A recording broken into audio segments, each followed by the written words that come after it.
It's your future. Own it.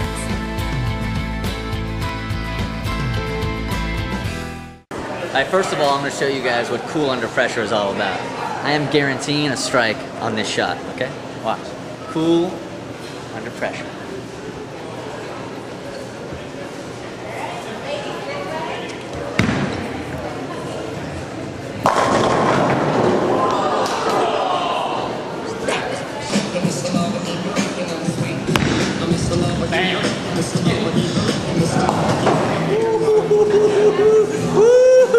Well, seems like every time BackStreet Boys are in Atlanta, they're hanging out with us and we're talking. So we came down to 10 Pin Alley today, and rather than have Bert Show listeners just come in, shake hands, and then take off, we sat down, talked to the BackStreet Boys, then they spent a whole bunch of time bowling with the guys. So here's BackStreet Boys with the Bert Show again. Every time they're in Atlanta, they're on the Bert Show.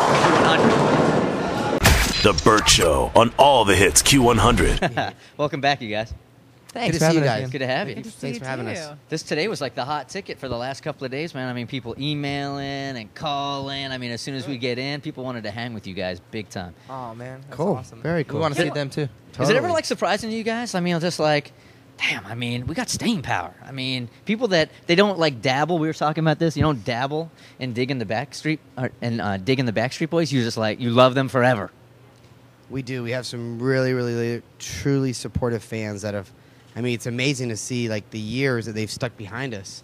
You know, some of them, when we first started, you know, were, like, in their teens. Now some of them are, like, parents and bringing their kids around and stuff like that. It's, like, you know, and, I mean, it's, you know, and we're blessed, you know, to truly have success, you know, around the world. I mean, even seeing fans over in Japan and, you know, in Europe and South America. And even when we, you know, even outside of the group, when we do charity work and stuff like that, you know, seeing them coming in from all around the world to come and hang with us. It's, like, it's truly amazing how we've really, I guess, touched people's lives in a special way, I guess. We start to get those now where we get kind of offended about it, where people are like, yeah, I started listening to you guys in the 4th grade, man.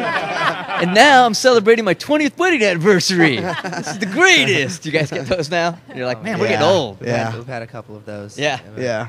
Can I interrupt and ask Howie to blow out the candles on Yeah. his cake? You're going to melt into the cake. First of all, thank you guys. That was Happy really nice of you birthday, guys. by the way. Thank you. I think we should all sing happy birthday to Howie. Okay. Ready? Cheers, me. 1, 2, 3. Happy birthday to you. Happy birthday to you. Happy birthday, dear Howard Wayne Doro. Happy birthday to you. Thank you. Thank you. Thank you. Yeah. Thank you, guys. Thank you. Okay, Thank hurry, you. before it Blow 'em out. burns down. Big He's wish. making a Big wish. wish. Make it coming. big. All right. Yeah.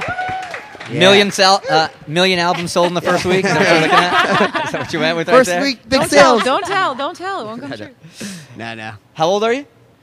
Um, Oh, you're at the point where you're thinking about lying now. yeah, no. I stopped at 30. No, I'm actually, believe it or not, 34 years old. 34. Yes. Well, happy birthday. Yeah, man. Thank you. How's Thank you. 34 feel? Feels great. I like getting a little jet lagged right now from this last couple of days of plane traveling, but it's crazy. Like us going out, like Nick busts my chop now all the times now. He's just like, dude, he's like, what's wrong, man? You can't hang like you used to. And I'm like, it's the recovery time the next day. Yeah. Like once I hit my 30s, it's so different now. It's You know, like we in my always 20s, talk about forget the it. studies that scientists do where they link like two random things. Like somebody should come up with something useful, like the age to hangover cure time, and like put that on a graph so you know exactly going into it. If you go out in New Orleans last night and celebrate till 3 a.m., how long the next day you're worthless for. Right, and we could plan That's the all- off days. Yeah, right. Exactly. Yes. Plan our work tour days and exactly stuff. that way. Yeah, that'd be really neat. You're would still be not cool. slowing down at all, though? You're ready to go 24/7. Oh, me? Yeah. Oh, single me out. No, honestly, I don't party as much anymore. But since we've been out on the road and kind of just getting back, I mean, we'll go. Howie and I will go out with JR, our radio representative, and we'll just meet people and go to certain bars or clubs and stuff like that and hang out. But it's not like crazy. I mean, it's like getting harder for me. And I'm 27. You know what I mean? Too. Old, bro. So Yeah. it's getting harder for me. But Wow. Can I Yeah, record sometimes you the saying that? Wow. Sometimes the hangovers at 27 like last till 9 Dude, the they're next like morning. so hard, exactly, you know? like 2 hours. recovery time, yeah. Well, you got to grow up quick here now too, because you're engaged, right? Yes, I've just got engaged. Heard somebody go. Congratulations. No, Thank you, thank you. Yeah, not you. I Nick. figured don't the worry about me, recovery I'm time good. was too long to be doing that party and crazy single Yeah. stuff, so I got engaged. Yes. How'd you do it?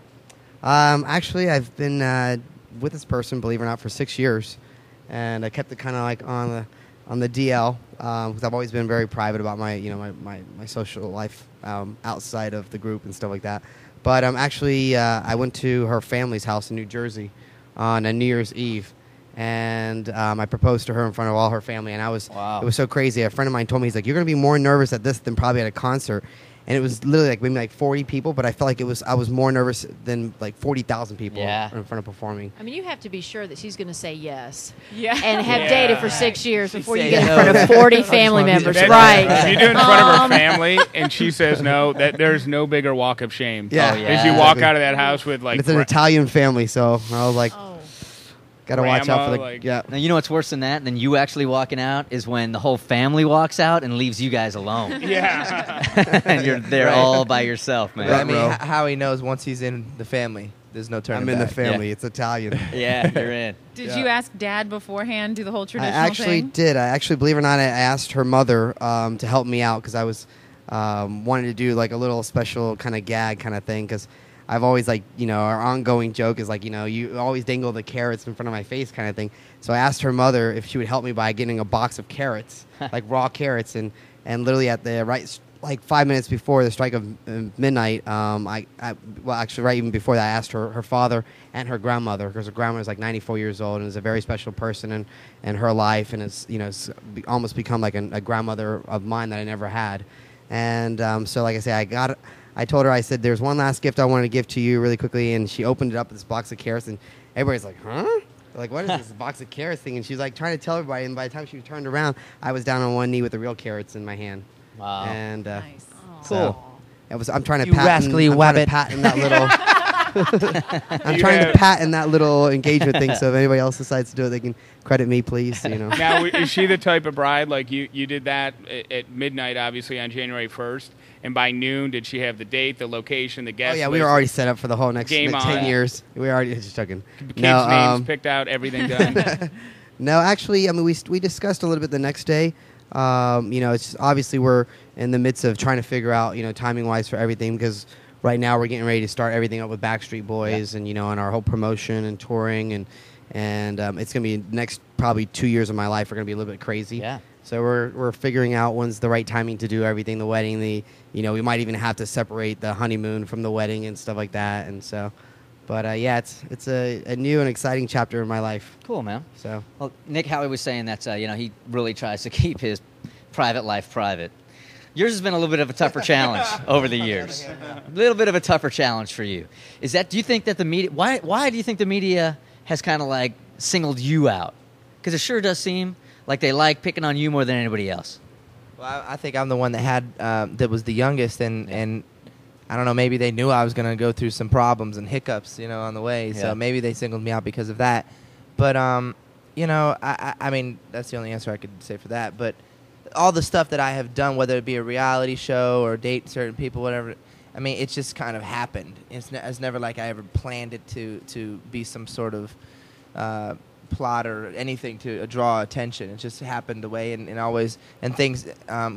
certain things that, talking about the reality television show, like, good things happened out of it, even though I didn't want to do another season of it because it was too much drama and too much pressure for me, But good things came out of all the things that were bad that happened to me.